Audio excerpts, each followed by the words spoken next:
en la sierra, en el mar. Sintoniza AM 1440.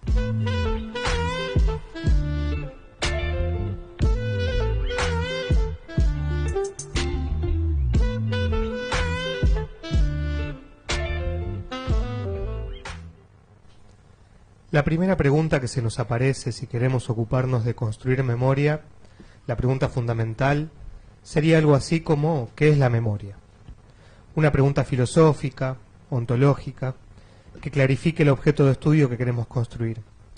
Pero esa tarea sería una tarea meramente intelectual, teórica, necesaria, sí, pero difícil de responder y sobre todo de justificar, ya que debería proponer como respuesta un objeto de estudio claramente delimitado y circunscripto, y un tanto aséptico. En vez de entrar en ese campo de disputas originarias, pensemos más cerca de nuestra experiencia cotidiana, de qué hay recuerdo, y si se quiere, preguntémonos con Ricoeur, ¿de quién es la memoria? ¿De qué hay recuerdo? Hay recuerdo de los olores, hay recuerdo de las imágenes, hay recuerdo de las experiencias táctiles. Tengo recuerdo de un abrazo lejano de mi viejo, de la presión que sentí en la espalda, del perfume, de la textura del saco que llevaba puesto, del lugar, del ruido de los colectivos que no dejaban de pasar y de sus palabras al despedirse. Tengo recuerdo de afeitarme por primera vez junto a mi abuelo, y me acuerdo del baño, creo que bastante bien del piso y del azulejo, del olor de la colonia y de la sensación de la brocha en la cara. También del miedo de cortarme con la afeitadora. Ese miedo lo puedo recordar en el cuerpo. Es que el recuerdo es un recuerdo del cuerpo. Y ese cuerpo es el que nos brinda la clave de cómo pasamos del recuerdo a la narración. La palabra es cuerpo, la narración es cuerpo, la expresión es cuerpo. Y en el cuerpo se constituye el recuerdo. Siempre mezcla de recuperación, reconstrucción e imaginación. Es que recordar es construir sentido, el gran desafío cotidiano. Construir sentido para una vida personal e interpersonal. Y sin ese sentido, sin esa construcción identitaria, no tendríamos respuesta a algunas preguntas como ¿por qué recordar y para qué hacerlo? Recordar implica un trabajo que muchas veces genera dolor, sufrimiento e incluso angustia. ¿Por qué querría alguien dedicar tiempo de su vida a llevar adelante el esfuerzo de recordar? ¿Qué podemos contraponerle como propuesta a los olvidadores compulsivos, a los negadores, a los tergiversadores? Ese trabajo es indispensable no solo para reconocernos, sino también para ser reconocidos por otros y otras como perteneciendo a un mismo colectivo. Recordar es recordarnos y expresarnos, constituirnos en nosotros. La posibilidad de recordar es la que nos habilita la posibilidad de construir identidades, solo en la medida que podemos reconocernos como siendo, en algún sentido, los mismos que somos al recordarnos.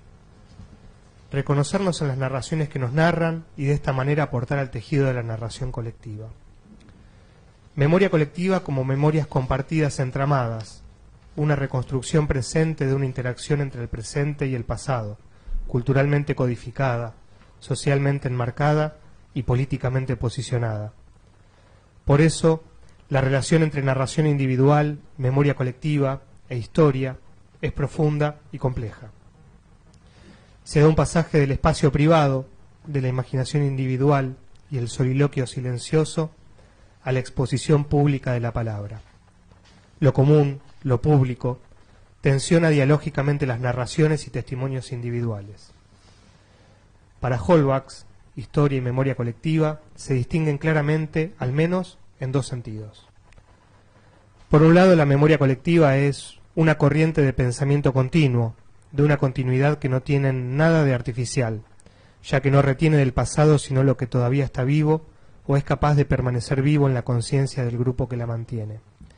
Mientras que la historia se ubica fuera de los grupos, por debajo o por encima de ellos, obedeciendo a una necesidad didáctica de esquematización.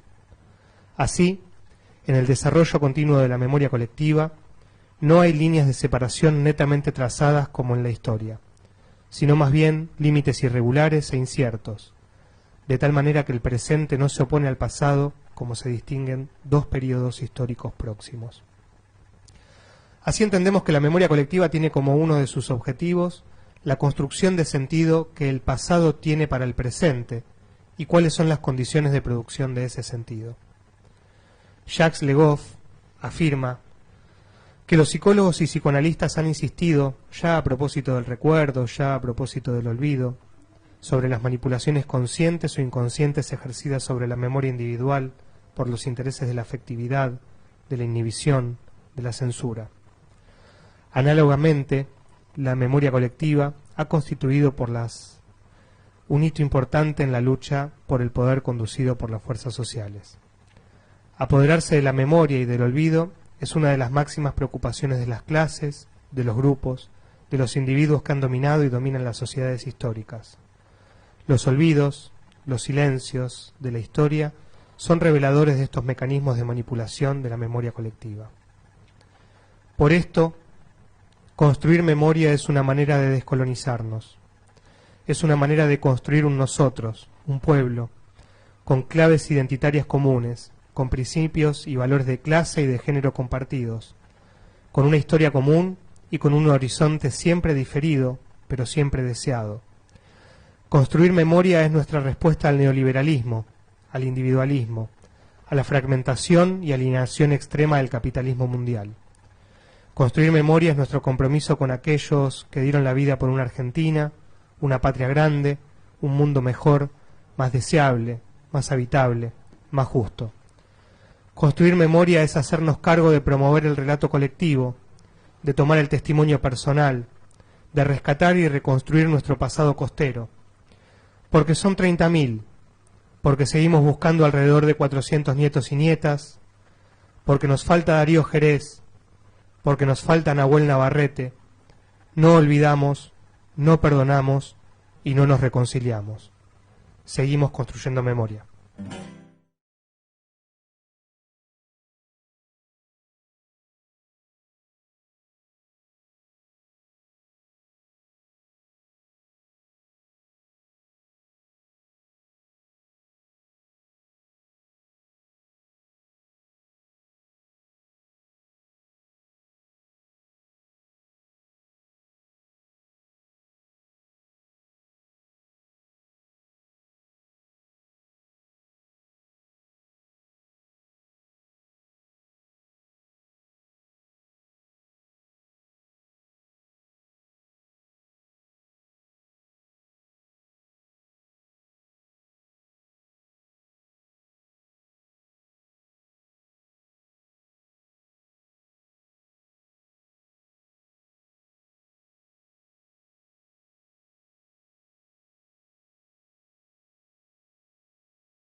Buenas noches, gracias por acompañarnos aquí en la AM 1440, en este segundo programa de Construyendo Memoria, el programa institucional de la Dirección de Promoción de Derechos Humanos del Partido de la Costa.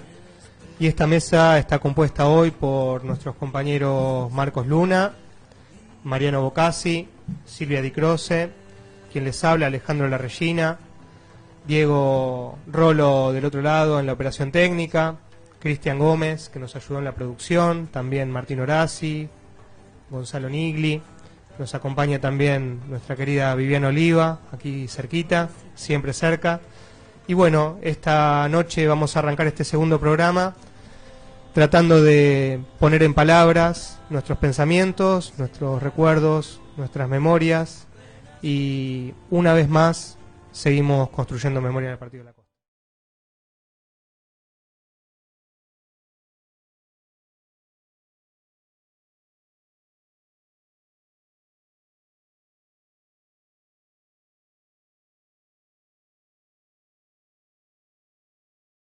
Compañeros, es hablar de lo que pasó, de lo que está pasando y del mañana.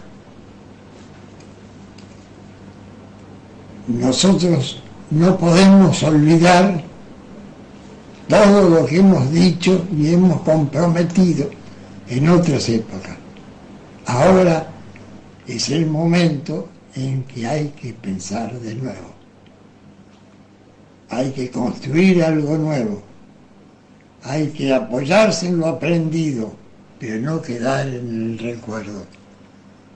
Sí quedar en la memoria. Que la memoria te sirva para regular.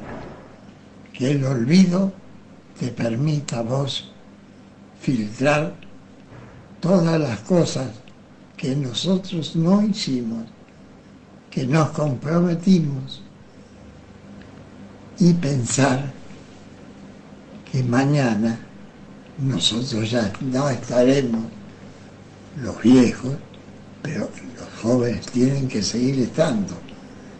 Y uno siempre tiene la ilusión de, como viejo, que alguien se acuerde de quién era, aunque estemos condenados para el olvido.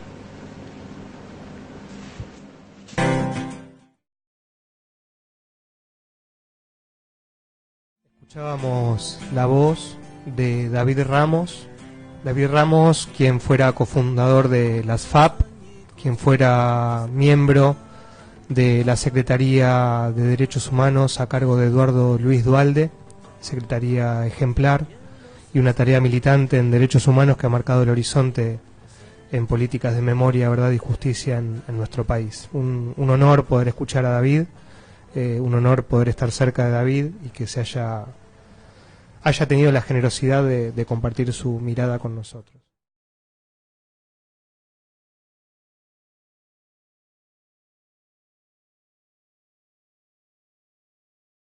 Buenas noches a todas y a todos. Hola compañeros.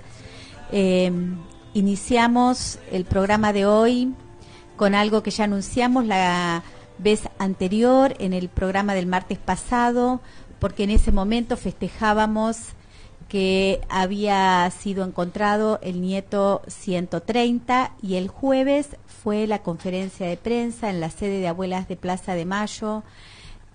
Por esas raras coincidencias que tiene la vida, a veces nos toca vivir algún privilegio impensado, acompañando a Andrea Hernández Jovas, nuestra compañera nieta restituida que vive acá en la costa. Pude estar presente en esa conferencia y ver la alegría y la emoción que se genera entre todos quienes estaban presentes, abuelas, con Rosa, la abuela Rosa, con sus casi 100 años, Buscarita, por supuesto Estela, la abuela Carmen, nietos, referentes de organismos de derechos humanos, y así nos encontramos con esas historia tan maravillosa de este nieto, Javier Matías, que ya pudo establecer una relación con la familia biológica que lo estaba esperando. De ese encuentro resalto 2 o 3 cosas maravillosas. Primero, la generosidad de Javier, cuando en algún momento en la conferencia de prensa él dijo que si bien él sabía que era adoptado y todo su entorno lo impulsaba para que hiciera la consulta en abuelas, él pensaba que no, porque él estaba bien y se sentía muy conforme con ser quien era.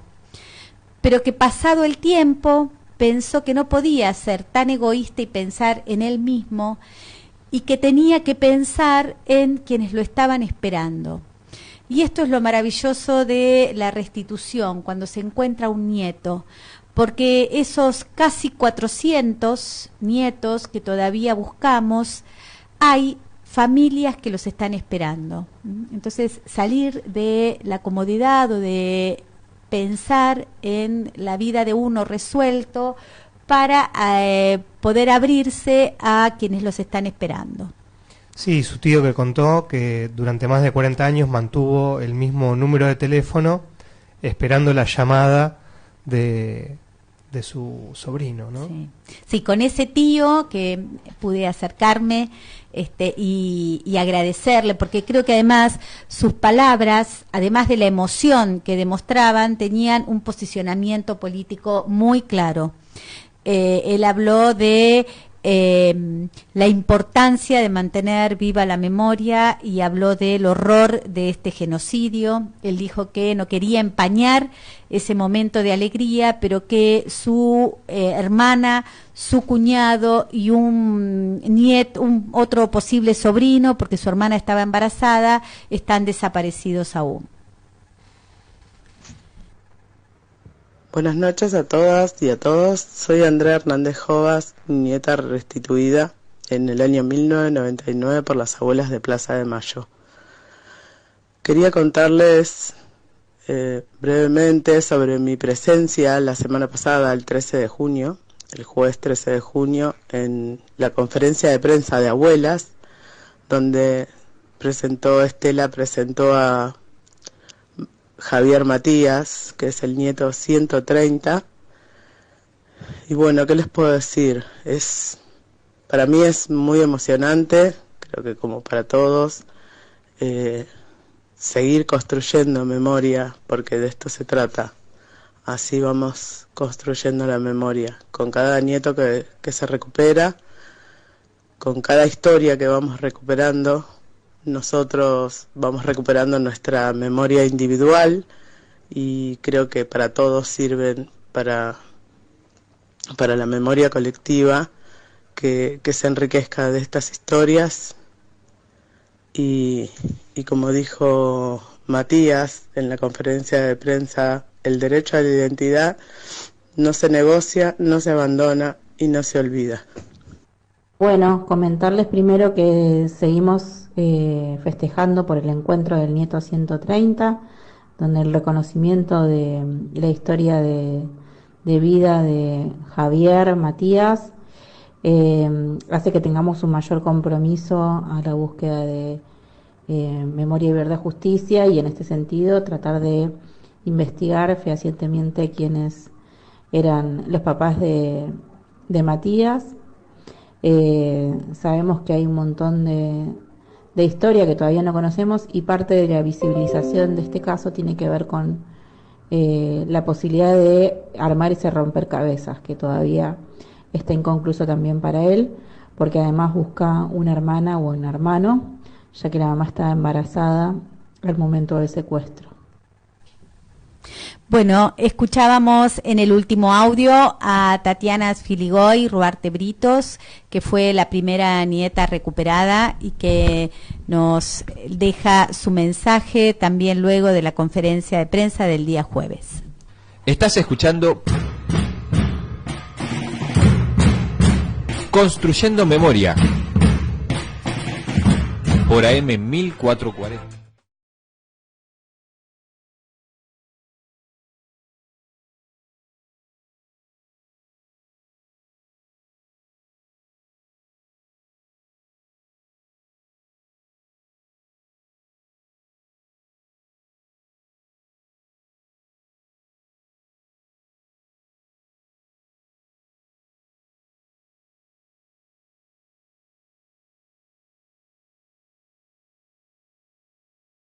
21 horas por AM 1440.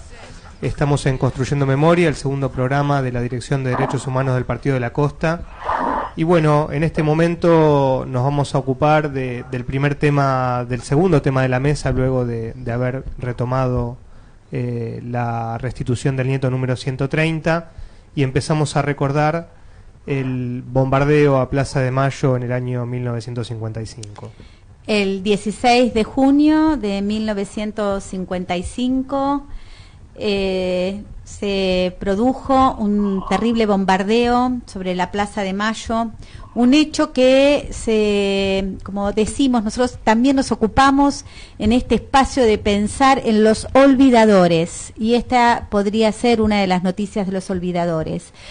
Muy poco se ha hablado de la cantidad de muertos que hubo ese día cuando los aviones de la Marina tiraron un montón de explosivos en el medio de la Plaza de Mayo. Hubo muertos, entre ellos niños que estaban haciendo una visita al centro, y ese odio que se venía gestando, ese odio hacia el peronismo, tuvo esta conclusión que después desencadenó con el derrocamiento del general Perón en septiembre de ese mismo año.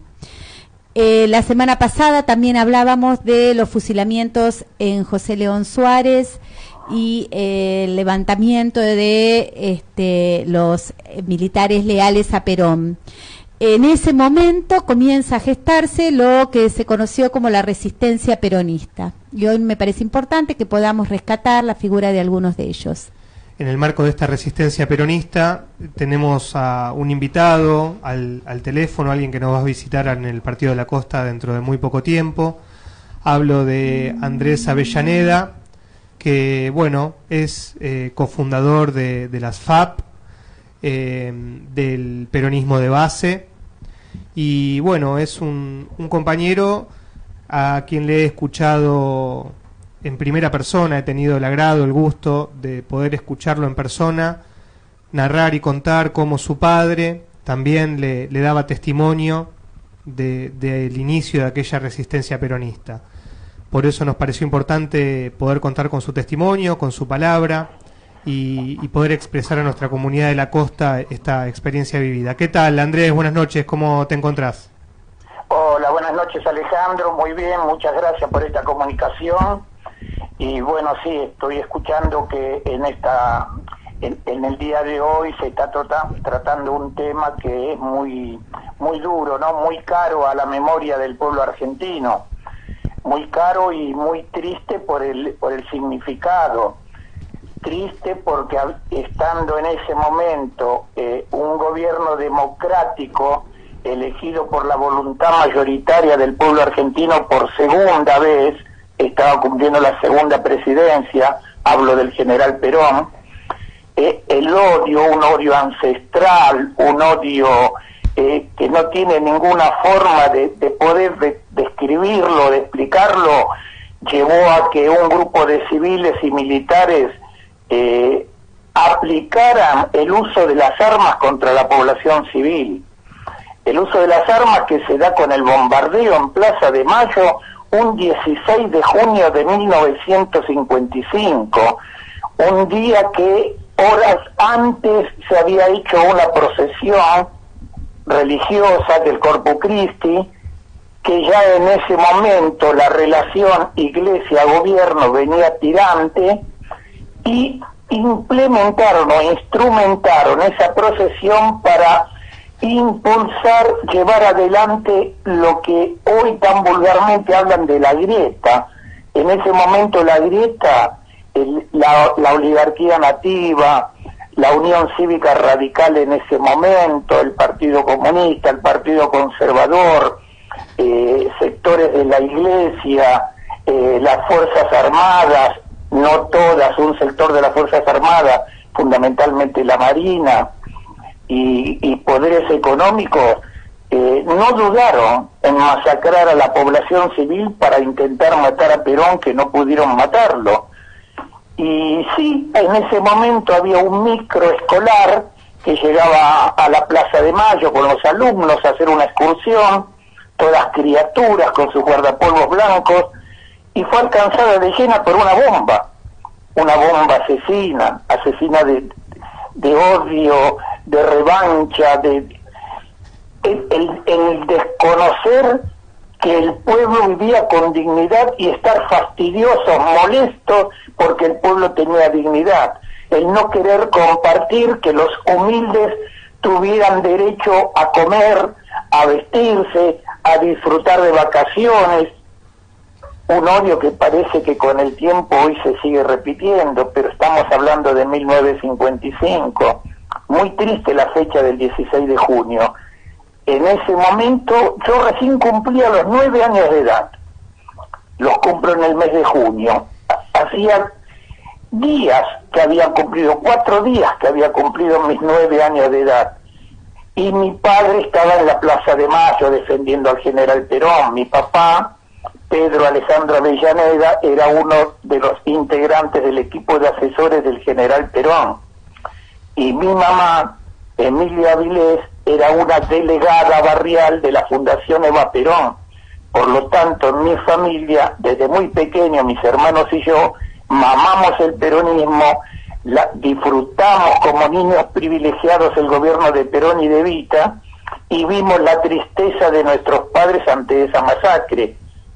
Y después sí, pasaron un par de meses y llegó el 16 de septiembre de 1955 y nuevamente el odio hizo que derrocaran al general Perón después de varios días de combate con el ejército que respondía al general, y Perón se vio en la obligación de renunciar para evitar mayor derramamiento de sangre. Qué triste la historia, porque con toda su voluntad de que no se derramara sangre, él renunció y la sangre se derramó igual. Recuerdo en mi memoria que al año siguiente masacraron en el basural de José León Suárez a un puñado de civiles a partir de un 9 de junio de 1956. Y de inmediato comenzaron con el fusilamiento del general Valle y todo un puñado de patriotas que culminó el 12 de junio de 1956. Pero no quiero olvidarme que en el año 55, en el mes de noviembre, ya por orden de Aramburu y Rojas, los líderes de la Revolución Libertadora, secuestran, roban el cadáver de Eva Perón, que estaba depositada en la CGT.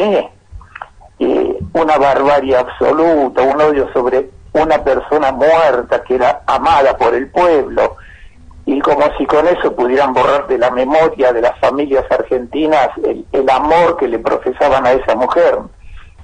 Y así se fue escribiendo la historia, ¿no?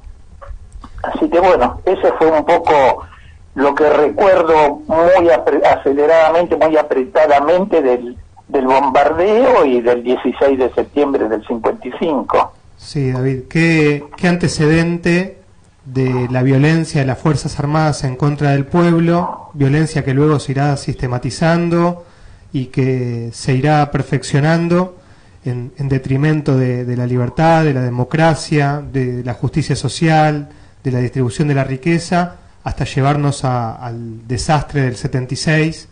Y pensaba y te quería preguntar qué relación encontrás entre esta respuesta a la ampliación de derechos que generó el gobierno peronista por parte del neoliberalismo encarnado en las Fuerzas Armadas, y también la desaparición del cuerpo de Eva, con ese también antecedente en relación a la privación de los cuerpos de nuestros seres queridos, en lo que vendría después, con toda tu militancia en el peronismo de base y en la FAP.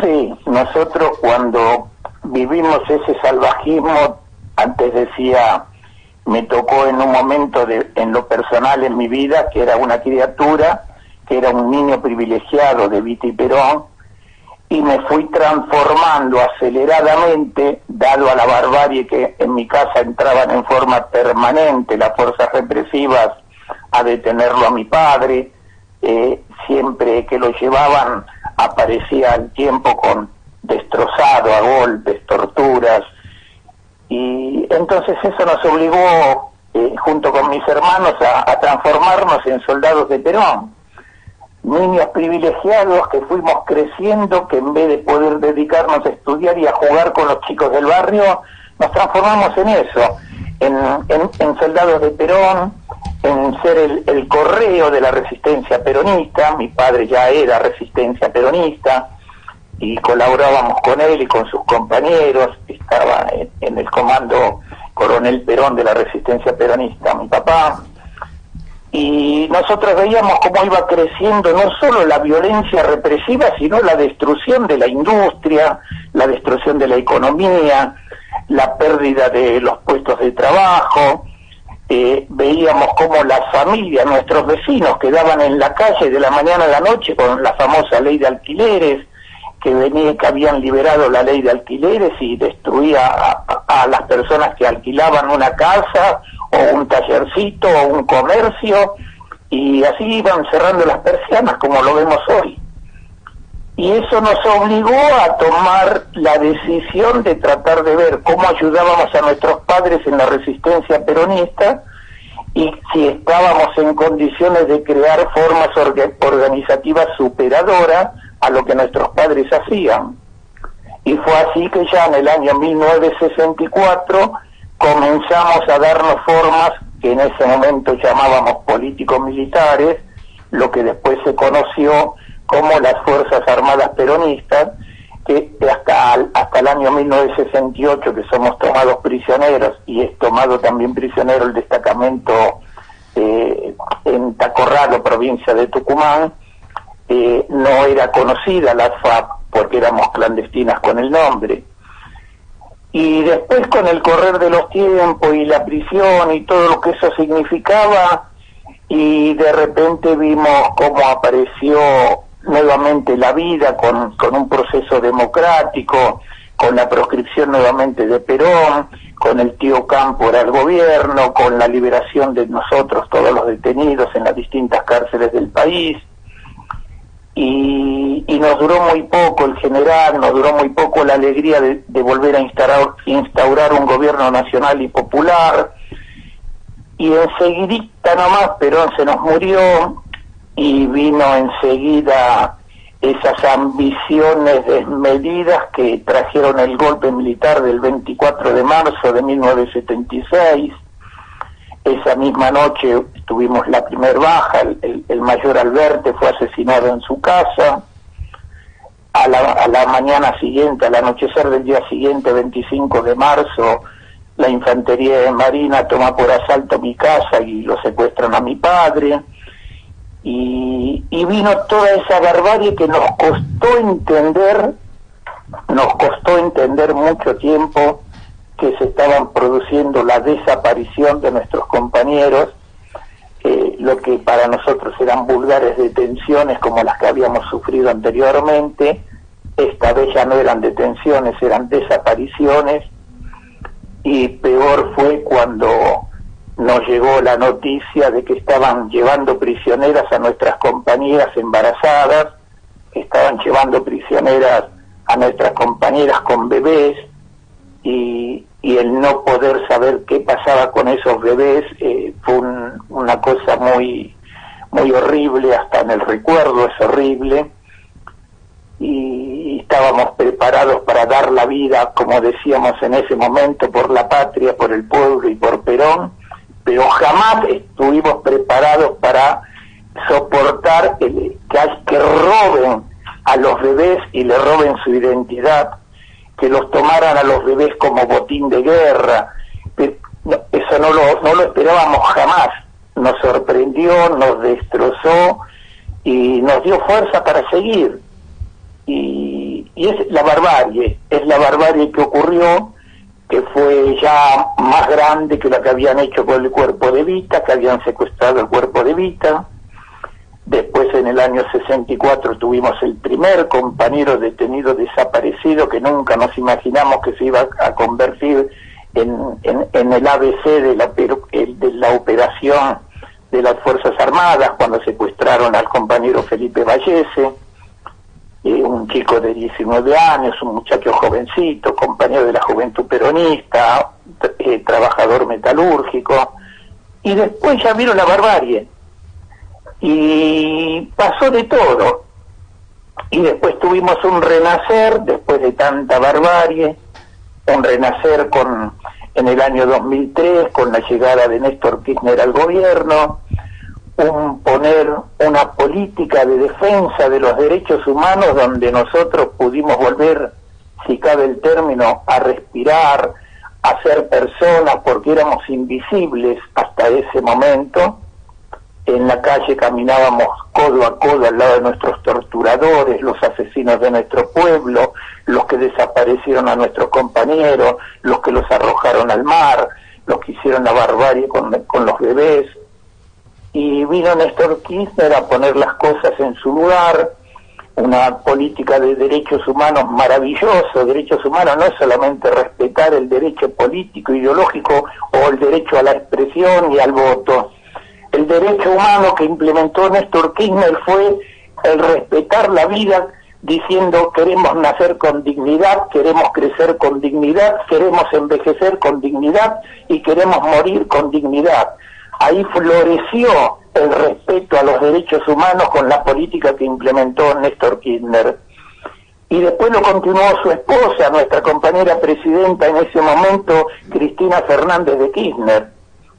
Y nosotros que habíamos atravesado un montón de etapas siendo resistentes, dijimos, como peronistas que fuimos toda nuestra vida, en ese momento, a partir del 2003, nos transformamos en kirchneristas. Y el tema era, ¿por qué de peronistas a kirchneristas? Y lo explicábamos simplemente diciendo que para nosotros el kirchnerismo había realizado la actualización y la evolución de la doctrina peronista, y que por eso nos transformamos en kirchneristas. Y hoy continuamos tratando de rescatar la memoria para construir una patria mejor, una patria feliz, un pueblo feliz, el engrandecimiento de las familias, la reconstrucción del tejido social que está destrozado, recuperar la dignidad, la alegría, la esperanza, las ganas de vivir. Hoy nos transformamos en todos, frente todos, con candidatos que tenemos depositada la fe en que nos lleven nuevamente hacia la posibilidad de transitar hacia una vida mejor, sabiendo todas las dificultades que implementa y que va a significar a partir del 10 de diciembre un gobierno nacional y popular, con qué se va a encontrar, pero convencidos de que nuestro pueblo va a volver a rescatar desde las raíces de la historia lo que hace a la recuperación de nuestra cultura, de nuestra filosofía, de nuestras poesías, de nuestras canciones, porque tenemos que terminar con la poesía del servilismo, tenemos que terminar con la poesía del que no se puede hacer más nada, tenemos que terminar con esa cultura que están imponiendo, que es el ser un esclavo feliz, el esclavo complaciente.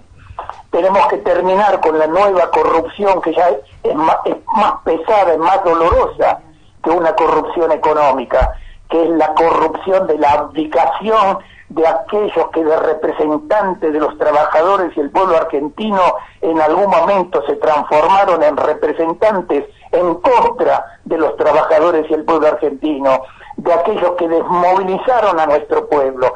Tenemos que volver a recuperar las banderas que allá a lo lejos, San Martín, Rosas, Irigoyen, Perón, miles y miles de nombres anónimos, los NN de la historia, hombres y mujeres de todas las edades, sembraron en todos los tiempos para vivir con dignidad.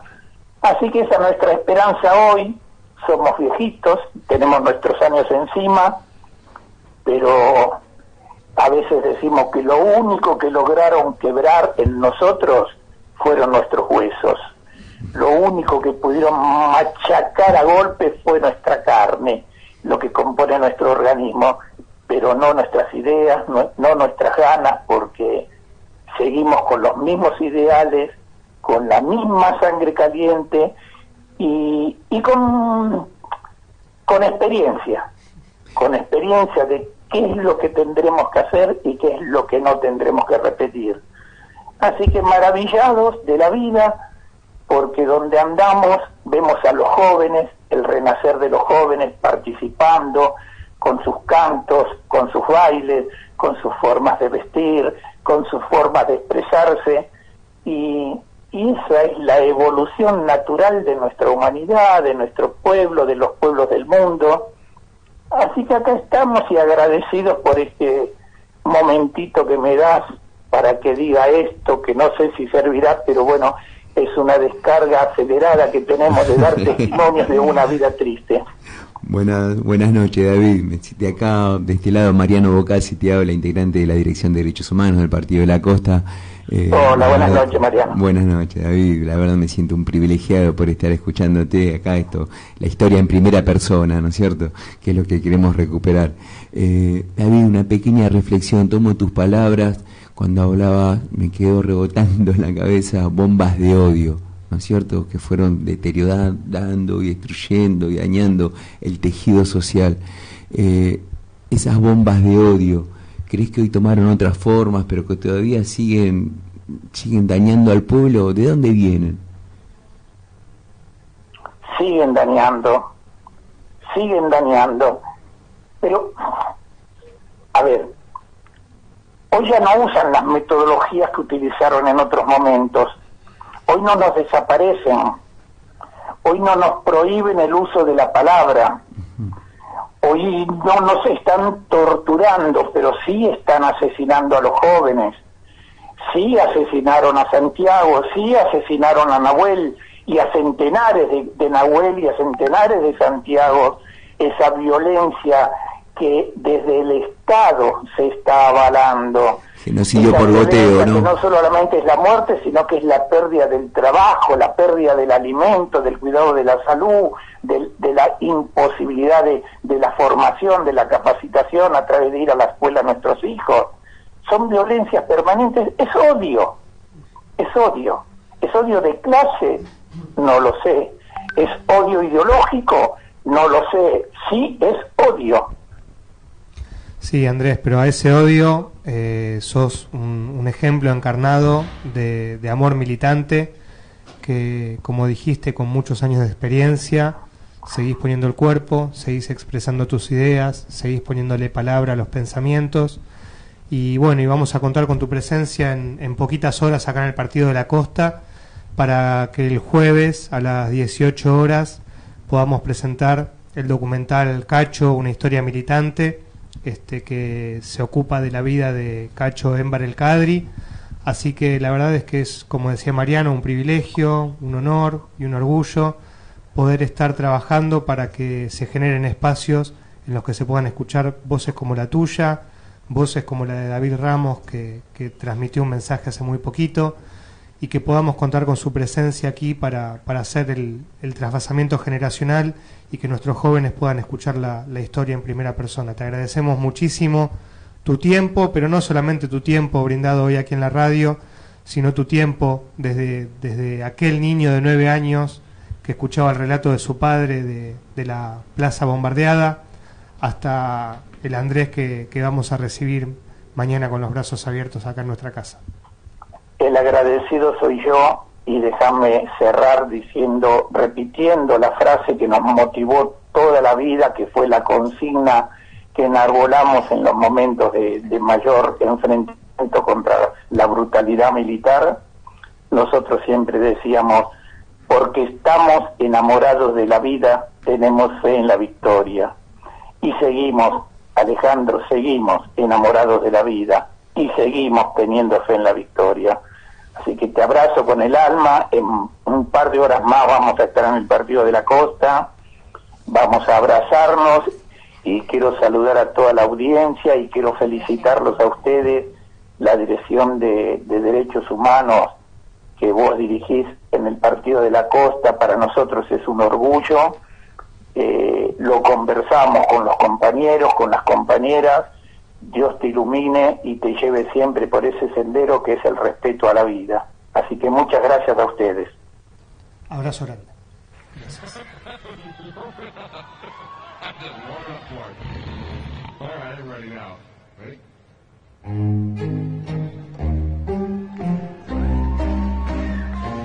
Dedicado a las abuelas de Plaza de Mayo, con mucho amor.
Acabamos de escuchar a Andrés Avellaneda con su testimonio sobre los recuerdos que tiene haber escuchado a su padre de el bombardeo a Plaza de Mayo, y ahora vamos a muy brevemente comentar una situación institucional que ha tomado mucho vuelo en los distintos medios comunicacionales del Partido de la Costa a nivel provincial e incluso algún que otro medio nacional, que es la denuncia realizada la semana pasada de un testigo que dice haber encontrado restos óseos en Punta Rasa, San Clemente, y ha elevado la denuncia en Fiscalía número 2, acompañado por la Dirección de Derechos Humanos, quienes primero han tomado notificación de ese testimonio y hemos acompañado al testigo a hacer la denuncia.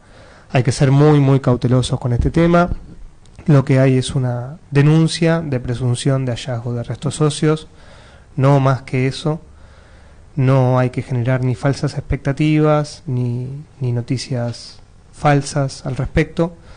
Los organismos de derechos humanos y distintas organizaciones sindicales, sociales, políticas y también la Dirección de Derechos Humanos han elevado una solicitada exigiendo el resguardo de la zona y tomando anoticiamiento de esta denuncia. Entendemos que la Fiscalía ha actuado rápidamente, que ha hecho eco de ese pedido y bueno, continúa el procedimiento de acuerdo a lo estipulado cuando se levante el alerta meteorológico y cuando se pueda continuar con ese procedimiento. La Dirección de Derechos Humanos participa como testigo de ese procedimiento, para lo que queremos transmitirle tranquilidad y que sepan que ante cualquier situación que podamos comunicar lo haremos y que pueden contar con nosotros para contar con cualquier tipo de información, o si quieren aportar cualquier tipo de información que tengan, que dispongan, que consideren relevante para la construcción de la memoria de la comunidad, sepan que hay un lugar en el que pueden ser escuchados de manera profesional y con un equipo técnico transdisciplinario acorde.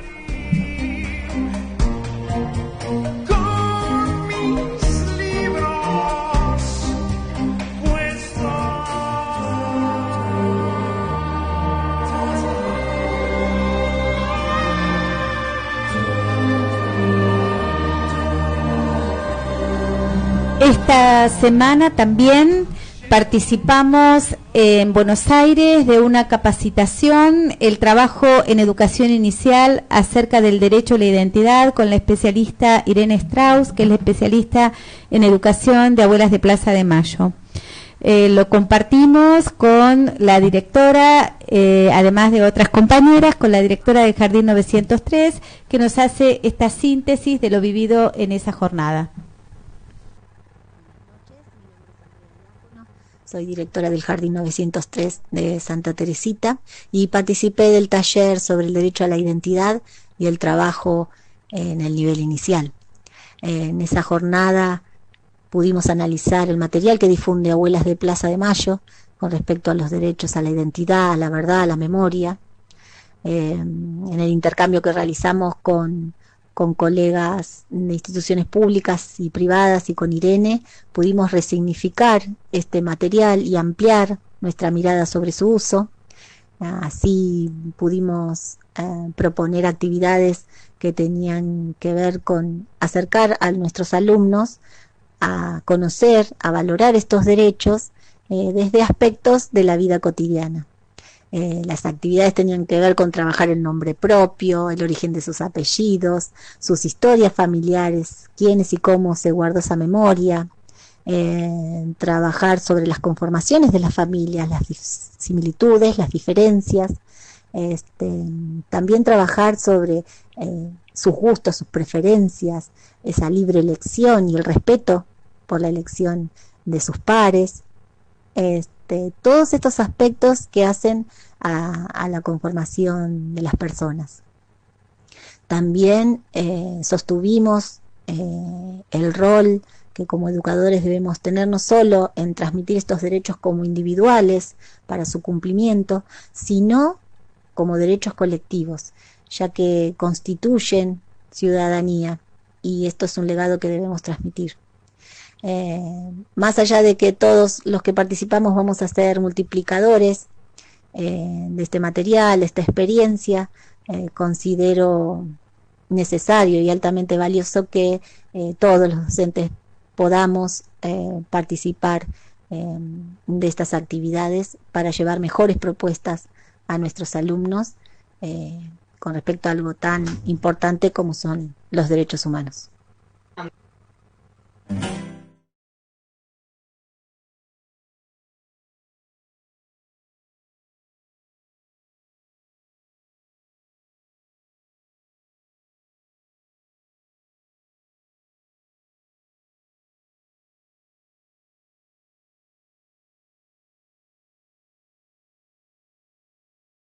El día sábado estuvimos también en una capacitación en Capital Federal. Estuvimos con Liliana Varela y Adriana Echezuri, jefa del Departamento de Historia de Joaquín B. González. Sí, esta capacitación era sobre historia oral, investigación y distintas formas de archivo, ¿no? Hablamos sobre la importancia sobre la historia reciente, ¿sí? En el marco de las entrevistas que se pueden realizar de manera individual o grupal a distintas personas, ¿no? que pueden haber venido de una situación traumática o postraumática, ¿sí? La forma de llevar adelante una investigación y una entrevista, ¿no?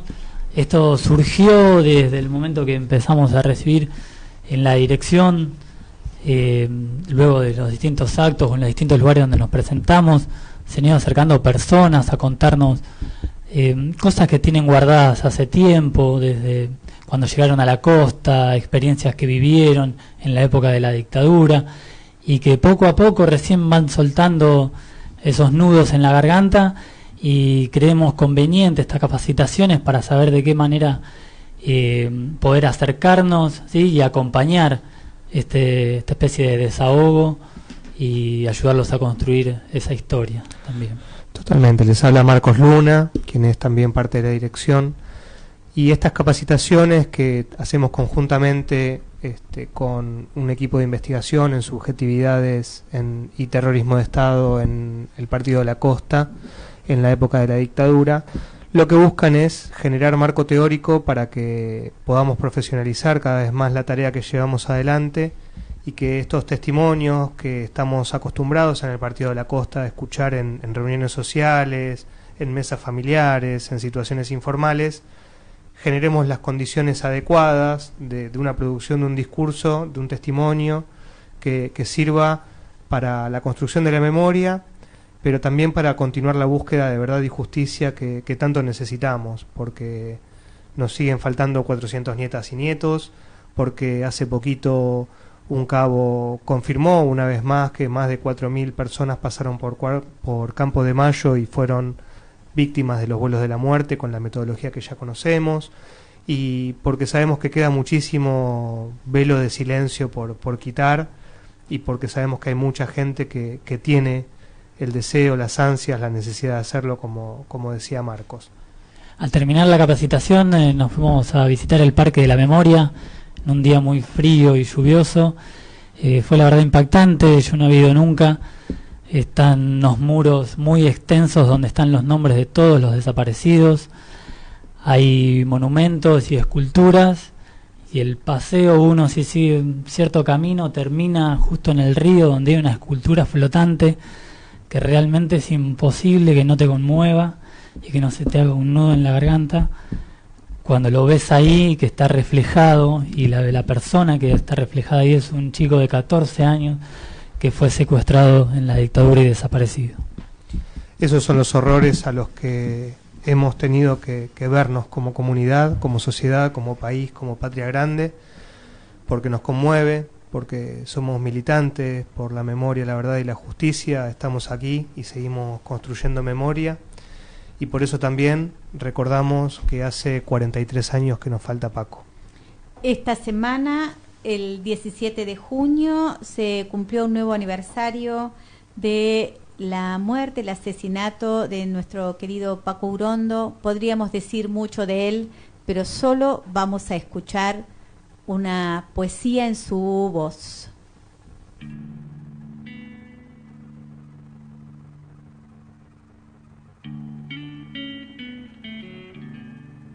Del otro lado de la reja está la realidad. De este lado de la reja también está la realidad. La única irreal es la reja. La libertad es real, aunque no se sabe bien si pertenece al mundo de los vivos, al mundo de los muertos, al mundo de las fantasías o al mundo de la vigilia, al de la explotación o de la producción. Los sueños, sueños son. Los recuerdos, aquel cuerpo, ese vaso de vino. El amor y las flaquezas del amor, por supuesto, forman parte de la realidad.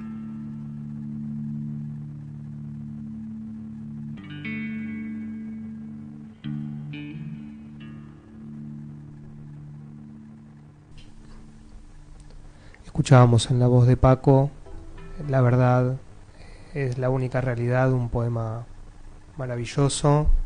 Contamos con la posibilidad de tenerlo en su voz y nos sigue conmoviendo. Nos conmueve escuchar a Andrés, nos conmueve escuchar a Marcos y su experiencia vivida, nos conmueve escuchar a Paco, y por toda esta conmoción es que queremos también compartir con todos ustedes que están escuchando del otro lado este segundo programa de Construyendo Memoria en la AM 1440, este martes 18 de junio de 2019, una invitación a poder ver el documental Cacho, una historia militante, en el Multicultural de San Bernardo, este jueves, pasado mañana a las 18 horas. Luego del documental contaremos con la presencia de Andrés Avellaneda, a quien tuvimos la alegría y el privilegio de escuchar hoy, y de Gabriela Casanova, que también forma parte de la Mesa Nacional del Peronismo de Base y nos va a estar acompañando. Esta película es una película que, mejor que mi voz, es escuchar la voz de Mauro Simone y escucharla presentada por él. Mi nombre es Mauro Simone, pertenezco a la dirección del Festival Internacional de Cine Político, Argentina FICIP, y este año que cumplimos nuestros 9 años, o sea, 9ª edición del festival, entró en competencia una película, un documental de Santiago Acuña, Cacho, una historia militante, y realmente fue un descubrimiento mío sobre Cacho El Cadri. Lo conocía como productor de las películas de Pino Solanas, y pero no lo conocía como semejante peso militante, o sea, con una claridad política realmente excelente, que nos faltaría mucho, nos hace falta mucho en este momento, lamentablemente. Y como película me pareció maravillosa, la vi de principio al final sin interrupción de ningún tipo porque me encantó. Y bueno, nada, por suerte ganó la competencia oficial de largos argentinos, y qué mejor que lo que dicen la justificación que hacen los que le dieron el premio, los jurados que pertenecieron este año, que dice: por descubrirnos una personalidad polifacética, ejemplo de una militancia política cuya coherencia practicó hasta sus últimos días, cuya exhaustiva investigación que en forma acertada permite un acercamiento con el público gracias al inteligente uso de los diferentes recursos narrativos. Un poco hablan de Cacho y de la película, de la confección de la película, de la factura de la película. Y estoy absolutamente de acuerdo con ellos. Uno muchas veces no está de acuerdo con el jurado, pues dice, no, pero ¿por qué eligieron esta película? Pero bueno, hay un jurado y hay que respetarlo. Pero realmente en este caso la película realmente es excelente, vale la pena, no tiene ningún tipo de altibajos, nada, es interesante del principio hasta el final. Y un descubrimiento de Cacho realmente, así no sabía que había estado exiliado en Francia y estuvo de portero ahí en la Mushkin, en el lugar donde trabaja Diane Mushkin. Y bueno, nada, ahí me fue una sorpresa para mí, y creo que para muchos también, que pueden llegar a descubrir esta calidad de personaje político. Así que véanla, muy interesante, muy buena película, se las recomiendo. Y también les recomiendo entrar en la página del FISIP, y ahí van a ver las otras películas que se proyectaron. Festival es www.fisip.com.ar, y ahí van a ver las películas que se proyectaron este año y sus ganadoras.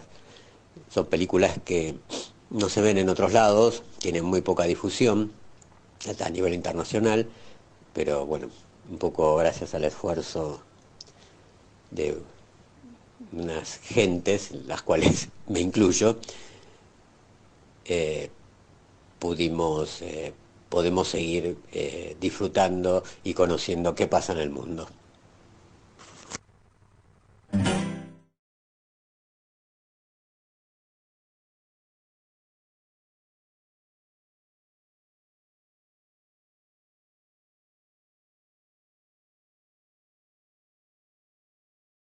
Gracias a Mauro Simone, miembro de la comisión directiva de Teatro por la Identidad, de CABA, Teatro por la Identidad, desde su nacimiento, a quien tenemos también el agrado de conocer, de haber podido abrazar y de haber contado con su presencia aquí en el Partido de la Costa, trayendo Teatro por la Identidad también aquí.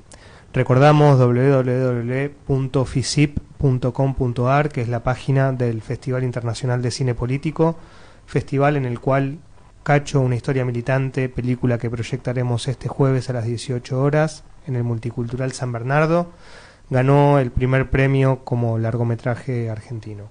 Bueno, nos vamos despidiendo de este segundo Construyendo Memoria de la Dirección de Derechos Humanos del Partido de la Costa. Saludamos a todos del otro lado y digo, bueno, buenas noches, Marcos Luna. Buenas noches a toda la mesa y todos los que hacemos este programa, y nos estamos viendo el jueves para ver la película de Cacho. Buenas noches, Mariano Bocasi. Buenas noches, Ale, buenas noches, audiencia, constructores y constructoras. Gracias por acompañarnos una vez más en esta tarea. Buenas noches, Silvia Di Croce. Bueno, nos vamos despidiendo. Yo además quiero recordar que hace 6.445 días que nos falta en la costa Darío Jerez. Y también hace 374 días que nos falta Nahuel Navarrete. Seguimos pidiendo que bajen los buzos. Suerte, marineros. Buenas mareas. ¡Gordo! ¡Hijo!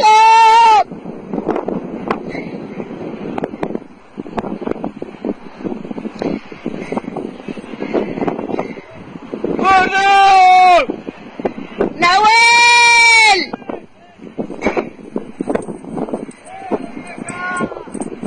¡No te amo! ¡Yo más, hijo! ¡Suerte! ¡Buena prueba, guacho! ¡Ustedes también! ¡Vuelvan pronto! ¡Cuídense!